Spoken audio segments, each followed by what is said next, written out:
Marienbad n'a certainement pas été un succès commercial, mais en tout cas, Raymond Froment est resté solidaire du film et en a parlé toute sa vie, en somme, avec une grande joie.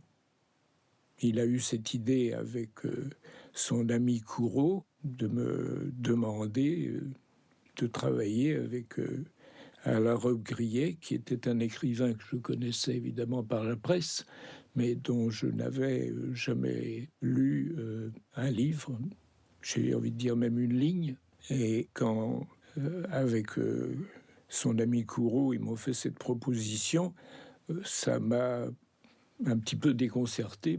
Et je me souviens que ma première réponse a été de dire « mais d'après ce que j'ai lu dans la presse, c'est un écrivain très difficile, dont les livres sont assez rébarbatifs. Je ne sais pas du tout si c'est une collaboration possible pour un film. » Ils m'ont dit « écoutez, acceptez de le rencontrer en tout cas. » Raymond Froment m'a persuadé assez facilement qu'il n'était pas nécessaire que je connaisse l'œuvre d'Alain Robbe-Grillet pour accepter de passer 2 heures avec lui. Donc j'ai accepté et l'entretien avec Alain Robbe-Grillet a été tellement agréable, chaleureux, que je pense qu'on a passé l'après-midi ensemble à parler de la vie et du cinéma et du théâtre. Et on s'est aperçu qu'on avait des plaisirs communs devant un certain nombre de spectacles et même d'œuvres littéraires. Enfin, c'était un entretien extrêmement joyeux, c'est ça sur lequel j'insiste. Et j'étais donc séduit.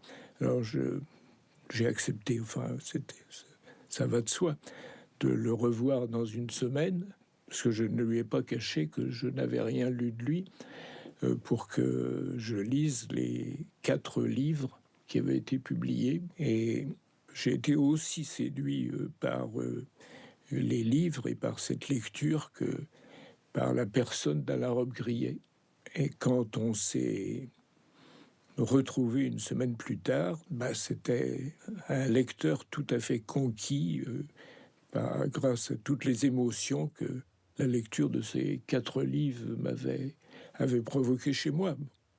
Là, ça fait un petit peu conte de fées tout ça, mais en fonction de nos conversations, Alain Robbe-Grillet m'a proposé d'écrire 4 sujets de scénario, chacun d'une page, et qu'il y en ait un sur les 4 qui me séduisent et sur lesquels on pouvait partir.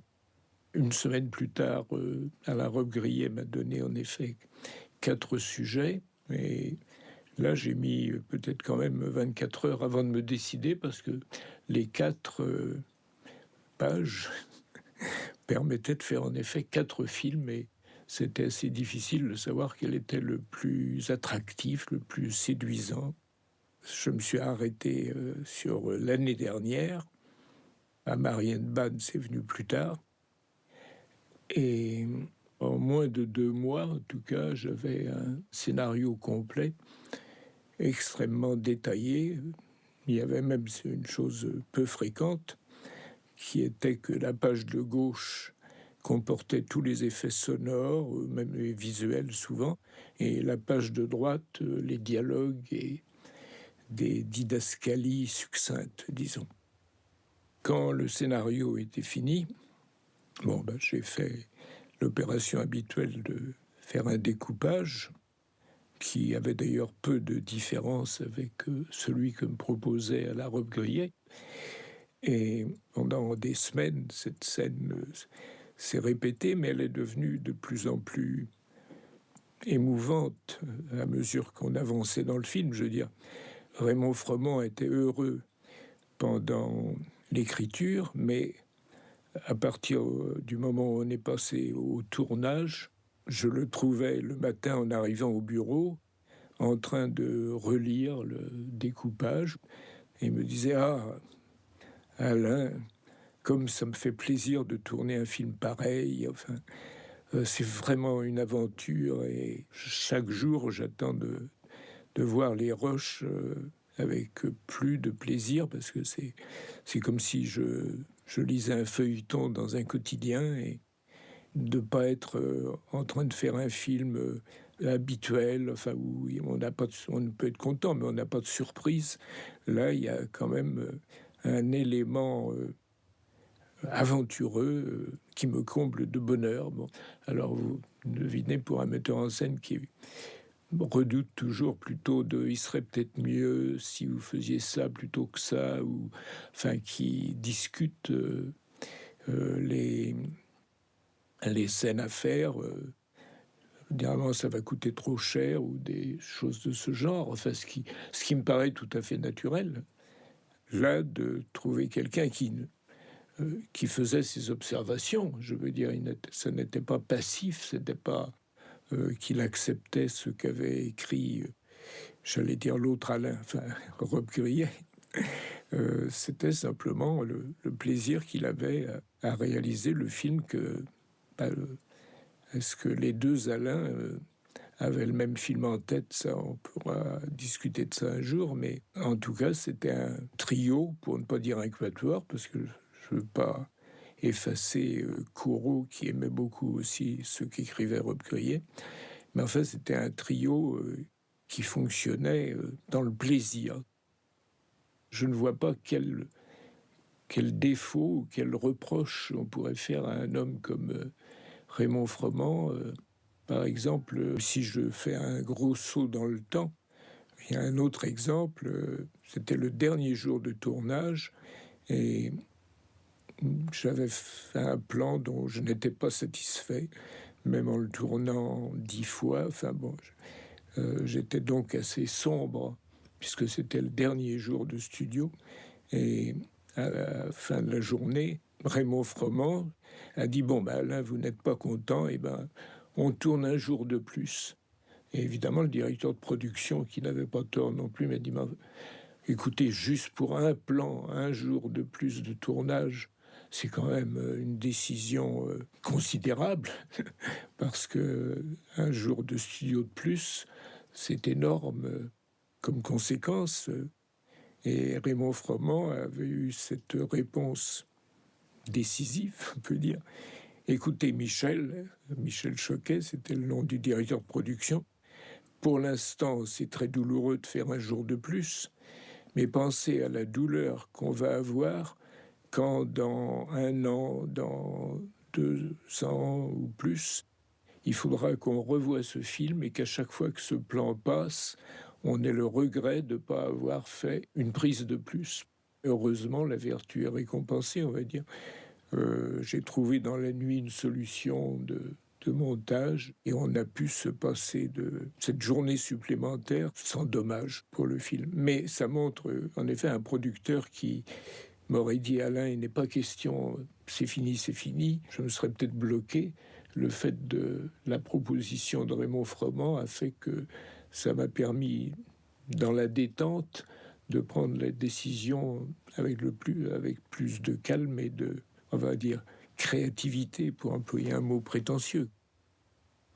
Quand Robbe-Grillet écrivait, et quand on discutait après ensemble du scénario, il y avait un plaisir naïf immédiat de dire « on va essayer ça, on va voir ce que ça va donner », mais ni vous ni moi, on connaît le résultat. Mais on a l'impression qu'on touche peut-être on va dire à l'inconscient, sans savoir très bien comment nous y prendre, mais que la tentation de le faire est la plus forte. On était des grands admirateurs des textes d'André Breton et de tous les problèmes que soulevaient les idées d'André Breton. Bon, je ne pense pas qu'on était des purs surréalistes, mais des émotifs, certainement. On ne se prenait pas au sérieux, mais quand le film a commencé, il s'est installé, alors pendant le tournage, pour moi en tout cas, une atmosphère, je dirais, quasi angoissante. J'ai été pris dans une espèce d'engrenage, dans une espèce de labyrinthe qui me donnait l'impression Au point de vue scénario, je ne me sentais aucune responsabilité puisque tout ce qu'avait écrit Alain Robbe-Grillet me plaisait, ou qu'en tout cas il avait accepté sans la moindre tristesse certaines modifications parce qu'il me mettait plus à l'aise pour le tournage. Donc que n'importe qui, avec un scénario aussi précis, pouvait faire le même film. Je demande toujours au scénariste de lire tous les dialogues d'un film sans spécifier le nom du personnage. Et ça m'aide à faire le découpage. Tout ça est tout simple. Je mets la bande magnétique sur le magnétophone, je m'allonge sur un canapé et puis j'écoute. Et ça facilite en tout cas l'arrivée des images.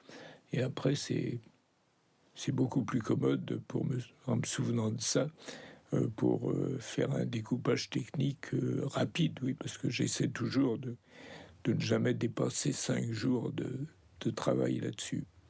Puis j'ai l'impression que du coup, je suis plus fidèle à l'auteur. La contradiction intéressante, c'est que Alain Robbe-Grillet se refusait à donner le moindre détail sur la vie des personnages, sur leurs émotions, mais que pour tourner des séquences qui devaient donner une sensation de rupture en passant de l'une à l'autre, nous, on était forcés d'imaginer, en effet, une situation précise et donc d'ajouter de la psychologie dans le jeu. On n'envisageait pas de jouer ça neutre, récitatif. Donc, on faisait tous les quatre un travail là-dessus. Moi, j'étais en effet très influencé par ce qui me paraît le bon sens, d'ailleurs, les écrits de Stanislavski, et qui n'étaient d'ailleurs à cette époque-là pas encore traduits en France. Ça paraît bizarre, mais... Et le fait que Delphine Seyrig était l'élève de Strasberg faisait qu'on s'entendait admirablement. Je suis toujours un strasbergien, stanislavskien convaincu, et ça me paraît la base de tout travail. Donc on a tourné Marienbad comme ça. Ça a d'ailleurs été une critique amusée d'Alain Robbe-Grillet en disant évidemment, vous avez introduit dans ce film un peu trop de psychologie, mais après tout, comme le résultat me plaît, c'est pas grave. L'idée d'un viol ne m'intéressait pas du tout. C'était une des modifications que j'avais demandé à Alain Robbe-Grillet sur le scénario. Et donc, je lui ai demandé en somme la permission de ne pas tourner du tout de viol, en aucune manière. Ça ne m'intéresserait que dans un film, je dirais, quasi documentaire, mais ça, je ne le sens pas du tout dans ce scénario. Pour moi, c'est un film sur la persuasion, sur la conquête, sur la rencontre. Enfin, pour moi, c'est un simple film d'amour. Donc, j'ai essayé de traduire l'émotion amoureuse, mais justement absolument opposée à l'idée d'un viol. Donc, je ne sais pas comment le film est interprété, mais en tout cas, je sais très bien dans quel esprit on l'a tourné. J'ai demandé à Henri Langlois d'organiser une séance de projection de Loulou de Pabst, et je pense que ça a été déterminant pour les comédiens et pour les techniciens. Toute l'équipe était invitée à cette séance. Donc, oui, je suis tout à fait d'accord pour qu'il y ait eu une influence de Loulou sur tout le film. Quand on travaille avec des gens dans une équipe, j'entends aussi bien technicien qu'acteur, c'est que on puisse partager des émotions communes. Bon. Or, Giorgio Albertazzi était italien, donc il connaissait très bien les aventures Mandrake, ou si vous préférez Mandrake, ou si vous préférez Mandrake il re della magia, qui est un personnage donc créé par Lee Falk et dessiné par Phil Davis, et Delphine Seyrig, qui était, en somme, on peut dire moitié américaine, le connaissait aussi dans sa version américaine, et Sacha Pitoeff l'a regardé en tout cas. Bon. Et ça nous a souvent donné un espèce de moyen de communiquer, quoi. Mandrake traite beaucoup de l'inconscient et de l'imaginaire.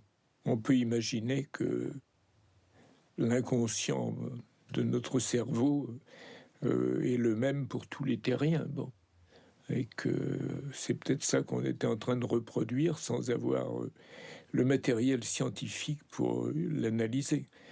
À la fin du film, tout à coup, par hasard, je suis tombé sur une planche du dimanche de Mandrake. J'étais un peu surpris parce qu'il y avait une représentation du jardin et des extérieurs donc de l'année dernière à Marienbad, qui était très voisine. Et je l'ai montré à notre script Sylvette Baudreau, et m'a dit « Bah oui, ça c'est ce que vous avez montré à Saunier ». Or, Saunier n'avait jamais vu ces images, et moi, je les avais totalement oubliées. Et c'était un pur hasard, alors. Et j'étais très heureux quand, plus tard, Lee Falk a pu voir le film, et qu'il a été absolument emballé par le film. Bon. Avec les comédiens, on a parlé de Piero della Francesca et des gestes et des poses des personnages dans sa peinture. Alors j'espère qu'il en est resté des traces, mais on n'a jamais pris des reproductions de peinture de Piero della Francesca en disant on va faire pareil sur le plateau ou même dans les décisions préparatoires, disons, du film. Le nom a été évoqué, mais certainement pas une toile précise, non.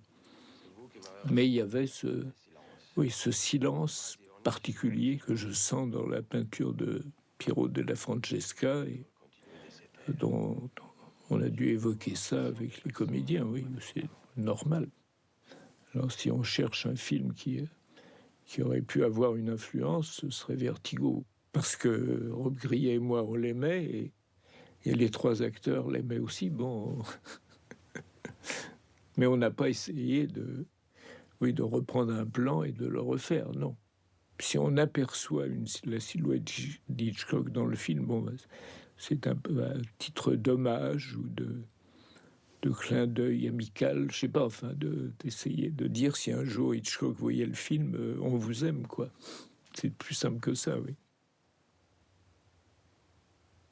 J'aimais beaucoup les images que j'avais pu voir de Vierny, j'aimais nos conversations, il aimait le sujet, et Philippe Brun était un cadreur exceptionnel parce que il travaillait encore avec il travaillait à une époque où beaucoup de cadreurs se refusaient à cette épreuve, c'est-à-dire avec un pied à manivelle, ce qui exige une rapidité de pensée et de réflexe absolument exceptionnelle, mais qui donne aussi une fluidité au mouvement d'appareil que je cherchais.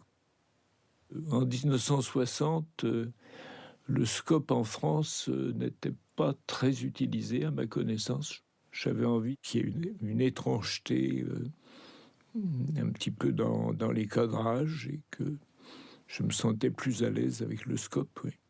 De l'autre, le scope me permettait aussi de m'approcher des comédiens et de ne pas perdre de vue le décor. La profondeur de champ nous intéressait tous en 1960. Alors comment l'obtenir, dans la mesure où, justement, avec le scope, elle est réduite, étant donné les optiques qui étaient à notre disposition.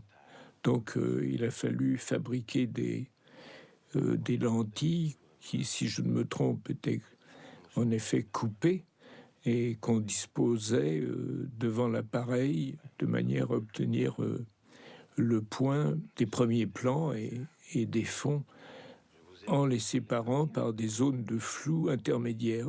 J'avais l'impression que dramatiquement, ça me permettait certains effets. L'idée, c'était de tout tourner le film en France, mais en faisant le devis, on s'est aperçu que ça nécessitait un voyage dans plusieurs châteaux et jardins français et que le devis devenait très élevé.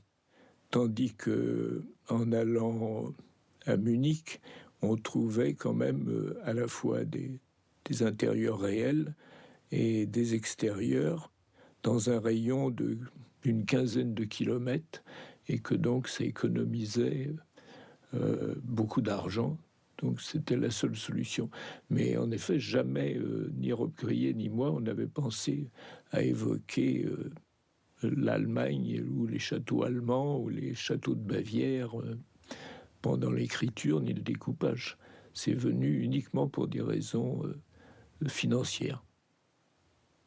Quand j'ai commencé le montage avec Henri Colpi et Jasmine Chanet, on s'est dit on ferme le découpage, on a ces plans dans la salle de montage et on les monte selon notre goût, nos impressions, mais enfin on oublie le scénario, quoi.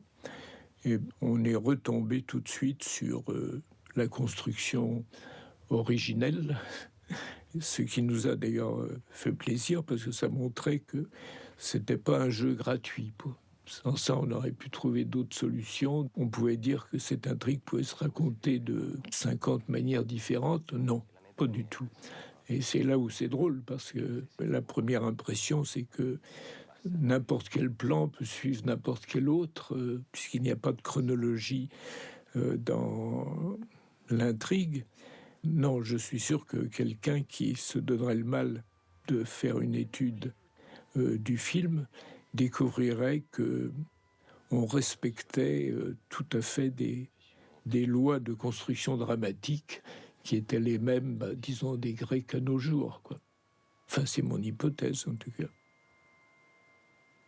Alain Robbe-Grillet a vu donc la première copie dans une salle de projection privée, là, et j'avais tellement le trac que je n'en pouvais pas envisager de le voir en même temps que lui, puis je voulais lui laisser la liberté de réaction aussi. Il était environ midi quand il est revenu de cette projection et il a ouvert la porte et d'une manière très théâtrale et souriante, en somme, il a fait une espèce de grand geste du bras et il m'a dit « Alain, je ne pensais pas que ça pouvait être aussi beau. » Évidemment, c'est très prétentieux de raconter ça comme ça, mais il était vraiment dans la jubilation. Alors après, on a parlé, après, on a expliqué les manières différentes qu'on avait de voir le film et la différence qu'il pouvait y avoir entre lui et moi portait sur le type de musique. J'avais demandé à Olivier Messiaen de composer la musique et Olivier Messiaen m'avait dit qu'il ne pouvait pas travailler pour le cinéma parce qu'il y avait un minutage précis et qu'il ne pouvait pas composer en connaissant le minutage avant d'avoir écrit. Bon. J'ai fait des essais avec plusieurs musiciens et il s'est trouvé que Francis Seyrig, qui avait d'ailleurs travaillé comme élève, en tout cas dans des classes de Messiaen, m'a donné les choses les plus satisfaisantes. Moi, j'ai été absolument... Le Festival de Cannes avait envisagé de sélectionner le film, mais il avait mis une condition qui était de doubler la voix d'Albertazzi par un acteur français. Et là, ni Robbe-Grillet, ni moi, ni Raymond Froment n'ont accepté cette solution. Robbe-Grillet aimait beaucoup les intonations italiennes, mais aussi un peu cosmopolites qu'il y avait dans la voix de Albertazzi. Donc, Cannes a retiré sa demande et Raymond Froment a dit non, maintenant on le garde et on verra si Venise accepte de le prendre. Et Venise a accepté, voilà. La projection à Venise a été en 2 parties. La première partie de la projection a été pour le moins houleuse parce que dès la 5e minute, on peut dire, les gens ont commencé à emboîter le film et à éclater de rire à chacune des répliques. Ça m'est déjà arrivé dans des ciné-clubs. Bon, j'étais pratiquement dans la salle en train de me tourner vers Raymond Froment et Alain Robbe-Grillet pour leur dire peut-être que ça fait déjà une demi-heure que ça dure, ce serait plus élégant d'arrêter la projection. Puis tout à coup, une séquence est arrivée et une moitié de la salle est partie en applaudissements très violents. Et là, il y a eu un phénomène physique ou chimique, je ne sais pas lequel des deux. Ça a stoppé toute la partie de la salle qui s'esclaffait à chaque réplique. Et la dernière heure du film s'est déroulée dans un silence religieux. Et quand ça s'est rallumé, je ne dis pas qu'il y a eu la standing ovation, comme on dit maintenant en français, mais ça a été extrêmement applaudi. Qu'est-ce qu'on peut tirer comme conclusion? Que avant de rallumer, il faut garder de l'espoir. Chaque film pose les problèmes que pose un premier film, enfin, et peut-être même que le trac et l'inquiétude augmentent à mesure. D'ailleurs, il y a une preuve technique, c'est que mon dernier film a été tourné exactement avec la même rapidité ou la même lenteur, ça dépend comment on voit les choses, que Hiroshima, mon amour. Donc si j'avais fait des progrès, j'irais plus vite.